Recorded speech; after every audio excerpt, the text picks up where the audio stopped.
Good morning, everybody, and welcome to Morning Manna, part 2 of this series, really in Proverbs chapter 8. I'm calling it the 6 E's, like the letter E, of wisdom.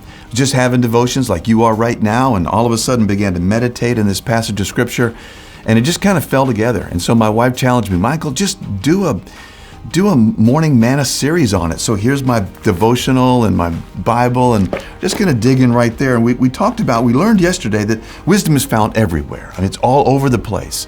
But not only that, today I want to look at wisdom is available to everyone. So let's go to verse 4 and verse 5. It says, "To you, O men, I call." And in the Scripture, when it talks about O men, it's really talking about adults. So it's not just men versus women, people who are grown. So he calls out in verse 4, "To you, O men, I call. My cry is to the children of men," to youngsters. And then it says to the simple ones.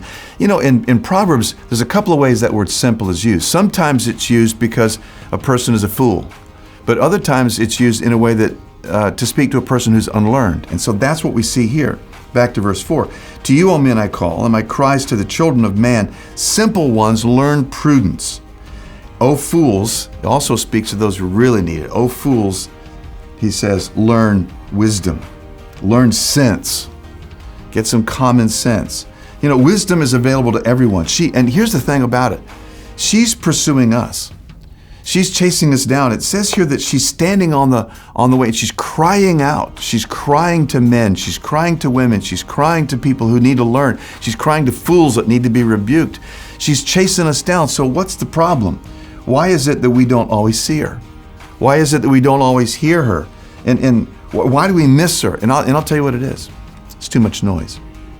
There's noise on your phone. There's noise with your friends. There's noise with your kids. There's noise with your parents. There's noise with what you're learning. There's noise when you're paying the bills. There's noise when you're at work. There's just too much noise. And so there's too much clamor. There's a passage I read to you yesterday. I want to read it today, and I kind of feel like it's our promise for the week. And that is this: "Blessed is the one who listens to me." So that's what devotion is really all about, pulling aside and listening. Speak to God, talk to God, absolutely, but also listen. He says, "Blessed," and this is wisdom personified. "Blessed is the one who listens to me, watching daily at my gates." Come on, let's get some wisdom today. Let's let God change our life circumstance by downloading some wisdom into us. We don't have to find her. We don't have to chase her down. She's chasing us down. "Blessed is the one who listens to me, watching daily at my gates, waiting beside my doors." So we've learned so far that wisdom is found everywhere. Wisdom is available to everyone. And tomorrow, wisdom is full of excellent things. See you then.